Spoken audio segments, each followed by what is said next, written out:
Bismillahir Rahmanir Rahim. Alhamdulillah. Wassalatu wassalamu ala Rasulillah. Amma ba'd. Assalamu alaikum wa rahmatullahi wa barakatuh. Previously, I have made a video on books on Islamic spirituality, and I mentioned that the topic and the genre of Islamic spirituality is traditionally known as al-Taṣawwuf. So, al-Taṣawwuf is a very important part of Islam. It is the name that has been coined for the concept of ihsan that we find in the hadith of Jibreel alayhi salatu wasalam. So I shared 6 books in what I call books in Tasawwuf. I like to make a distinction between books in Tasawwuf versus books on Tasawwuf. Books in Tasawwuf are books of character development, books that discuss the maladies of the heart, how to purify them, etc. That is going to be the information of the field. Books on Tasawwuf are going to be the books that discuss the history, the development, the permissibility of certain aspects, etc. All of those different kind of things about the field itself. So one thing is the masail and the issues within the field, and the other one is a macro perspective. So you can say a micro perspective is going to be books in Tasawwuf, which is the video that I previously made. And another aspect is going to be books on Tasawwuf, the macro lens, looking at the entire genre itself, its history, its development, key figures, different turuq, etc. What happened in the course of a millennium. So that is what I want to share with you now, inshallah, history and key aspects, inshallah.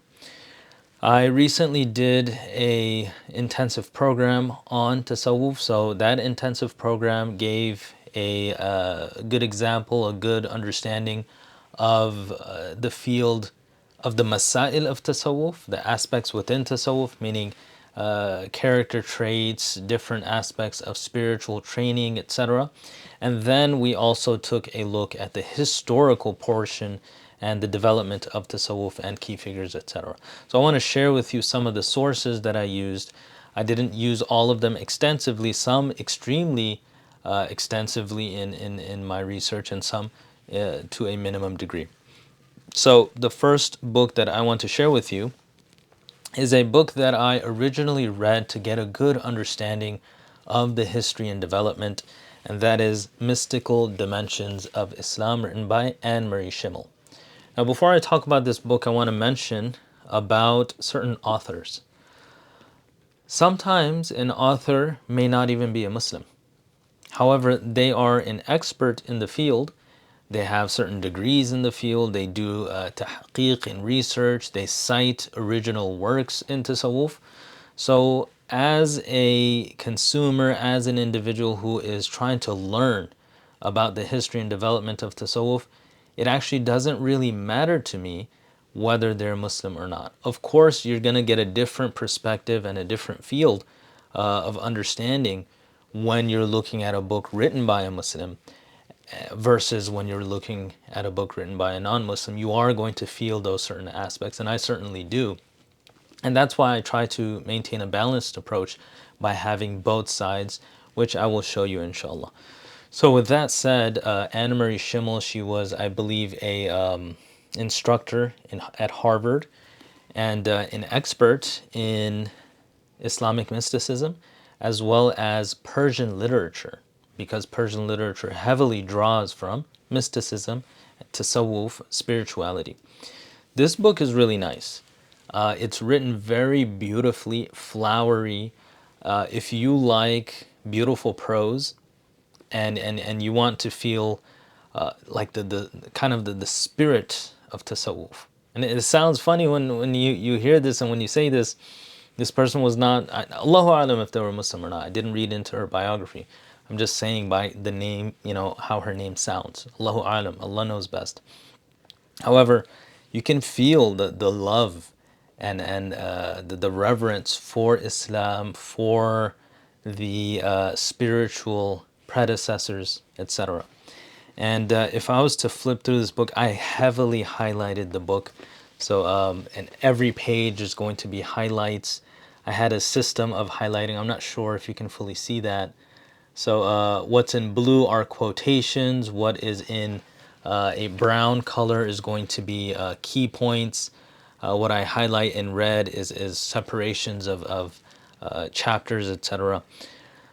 This book goes into the history and development of Tasawwuf, then it goes into what Tasawwuf is all about, what are the goals of Tasawwuf, then it goes into philosophical Tasawwuf, Ibn Arabi and his school and others, then it goes into literature in Tasawwuf, so Persian literature heavily goes into all of those aspects, and then at the end it goes into some of the developments later on. So definitely I recommend this, but it might not be for everyone. I would say if you are an individual who, like I mentioned, you really want that academic flavor and beautiful prose, then this may be the book for you. I really enjoyed it. So that is Mystical Dimensions of Islam, written by Anne-Marie Schimmel. The next book that I heavily relied on, again, by the name, I have not read into the biographies of these individuals. By the name, it sounds like this person is not Muslim. Alexander Nish, I hope I'm pronouncing his name correctly. He was apparently from he was in the Soviet era of Russia, and then I believe he came to the U.S. after that. He wrote this book, Islamic Mysticism, A Short History. This book is more factual. Not that the other one wasn't, but in the sense that it focuses not on the prose and the beauty of language and the love aspect and the reverence of Tasawwuf. It seeks to just give you the history. So an easier read than the previous book, but still packed with information. I really did enjoy it, and it's very straightforward. It talks about different generations and levels of the development of Tasawwuf, starting from general asceticism that is found in the Sahaba and the Tabi'un. Then in the 3rd century, we could say there was a shift that occurred into more mystical aspects and formation of istilahat, terminologies, etc. Then that going into individuals who synthesized Tasawwuf, such as Imam al-Ghazali rahimahullah and others. And there's actually a book of one of those who synthesized Tasawwuf, meaning they took all previous material and formulated it into a particular book. I will share that with you soon. And then he goes into the next stage, which is philosophical Tasawwuf, and then finally the turuq of Tasawwuf. Sheikh Abdul Qadir Jilani, Sheikh Bahauddin Naqshband, Abu al-Hasan al-Shadhili, Najmuddin al-Kubra, etc., etc. And then the last chapter is on modern developments in Tasawwuf till the present day. So that was a book that I heavily relied on for the intensive program that I carried out, and I really did enjoy reading through it.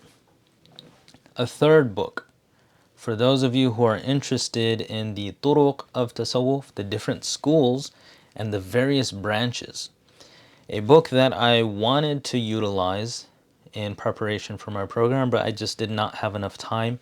If I had more time, I would have gone into it. The Sufi Orders in Islam by J. Spencer Trimingham, if I'm reading that correctly. The Sufi Orders in Islam. So the purpose of this book is to trace the different orders. There's plenty of charts given to show you the asanid and the trace it back to the origins and developments of the different orders. He goes into different terminologies, etc. And he does go into some of the practices of certain Sufi orders or turuq, as we call them. Just trying to look for a particular chart here.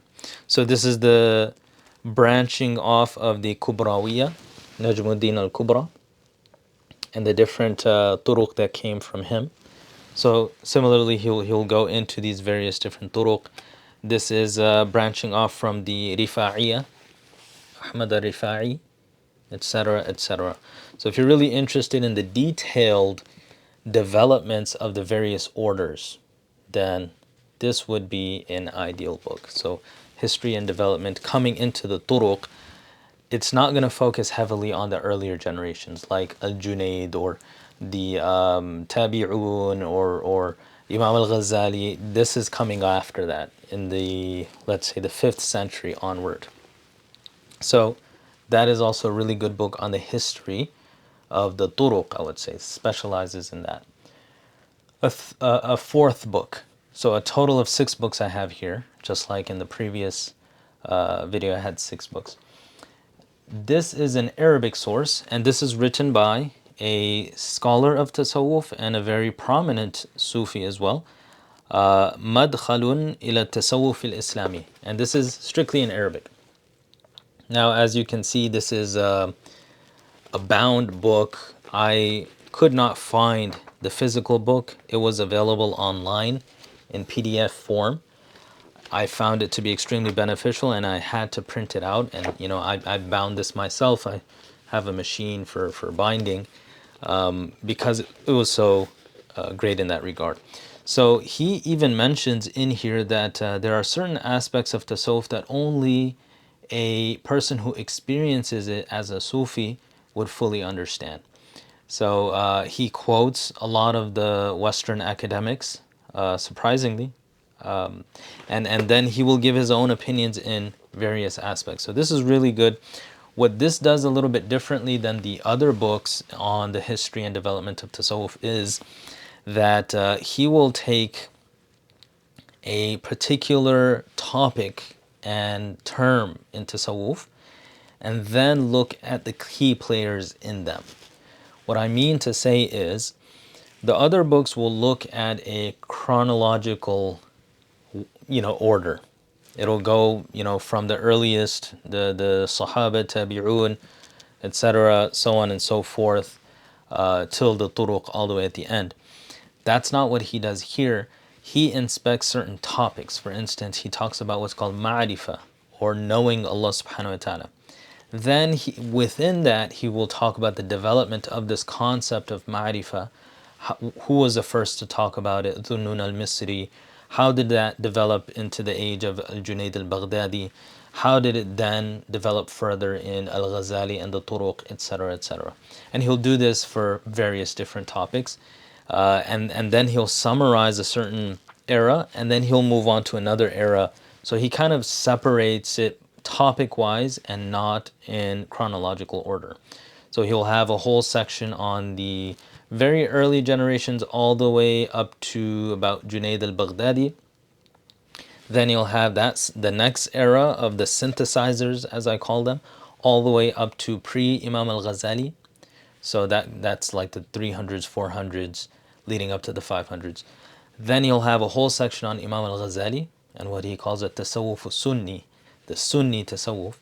Then he has philosophical Tasawwuf, where he talks about Ibn al-Arabi, Ibn al-Farid, and other individuals, al-Jami. And then he talks about the turuq after that. So these are 4 different books to give you a different flavor. These are academic. These are not going to be talking about character development. They're talking about the development of the genre, key figures, key players, how it developed, terminologies that occurred. So this is more of an academic aspect. If that is something that interests you, I highly recommend these books. And you know what? There's probably better books. And you guys, please do let me know in the comments below what other books are out there. Sometimes I greatly benefit from your comments. I even purchase books based off of them sometimes. Now, the next 2 books are a little bit different. The first book is what I promised that I would share with you, and that is going to be one of the synthesizers of Tasawwuf. This is actually the first book in Tasawwuf written in Persian. Obviously, this is not the Persian book. I don't speak or read Persian. I studied one small book in Persian grammar, completely forgot it. Kashf al-Maḥjūb, written by Ali Hujwiri. This is the first book to be written on Tasawwuf in the Persian language, and then after that, so many books in the Persian language. Even Imam al-Ghazali, rahimahullah, has written a book or many books in Persian, as he himself is a Persian. So this was written in the 400 Hijri. He passed away in the Gregorian sense, the Gregorian calendar, 1074. What this book does is it does a survey of Tasawwuf until the 400s. So he categorizes people, he talks about different groups, different great individuals of Tasawwuf and their schools of thought, how it developed. And at the end of the book, he goes into Tasawwuf or terminologies of Tasawwuf. So it's quite interesting. It's one of the earliest books written in this regard, and it's very beneficial. So this has been translated in English by Reynold Nicholson, a very famous scholar of Islamic mysticism and translator of various books. I believe he also translated the Mathnawi of Mawlana Rumi. So that can also be found. So he's done many different translations. And it's a good translation, alhamdulillah. So you can check out Kashf al-Maḥjūb. Again, not the easiest read, but it is very beneficial, and he goes into all of these prominent early scholars of Islam. I want to finish off with something interesting and practical, and that is going to be Fariduddin al-Attar's Tadhkiratul Awliya. So this is a very, very famous book written in Persian. I have the translation here. This translation has only translated a portion of it. So it's not a full translation. The translator selected different aspects to translate, and he translated this. Tadhkiratul Awliya is translated here as Lives and Sayings of Sufis, meaning those who practice Tasawwuf. And as you can see, it's pretty thick. So I think this is only like half. It's selected portions throughout, so it's not a full translation. What this is the key leaders and influential individuals who developed Tasawwuf, the Imams of Tasawwuf. It goes into their life stories. So this is actually something that would be a fun read. For instance, I just flipped to this chapter of Malik bin Dinar. And he talks about how some of these individuals were not righteous at all. Some of them were highway robbers, bandits, thieves, drunkards. And then how they did tawbah and returned to Allah subhanahu wa ta'ala and became one of the greatest saints of all time in Islam. And he goes into their sayings, he goes into stories about them. So it's really interesting. This is a fun read, and even a lot of miracles, etc. are in here. Some have said that, Al-Attar, he's a poet, so there's a lot of exaggeration in his works. So you take a lot of this with a grain of salt. This would not be an academic aspect. If you wanted to really go into like a thorough and academic and purely authentic biography of certain individuals, you could read Attar's work, but you would have to cite something like Siyar A'lam al-Nubala or some other works of the Sufis, such as Abu Nu'aym's Hilyatul Awliya, etc. With the Asanid, you would have to do that. But this is really fun to read, and there's a lot of beneficial stories for a person seeking guidance, etc. So I wanted to leave on that note. So I hope this has been beneficial. These are some of the materials that I looked at. Some of them I've taken a lot from, but I've gone through, alhamdulillah, these books. I ask Allah subhanahu wa ta'ala to give me tawfiq, to give you tawfiq, to learn about the deen, to learn about these very pious individuals, what they did for us. And I ask Allah subhanahu wa ta'ala to raise their ranks in the hereafter and give us tawfiq to follow in their footsteps in terms of spirituality and connecting to Allah subhanahu wa ta'ala. وصلى الله تبارك وتعالى على خير خلقه محمد وعلى آله وصحبه أجمعين برحمتك يا أرحم الراحمين. السلام عليكم ورحمة الله وبركاته.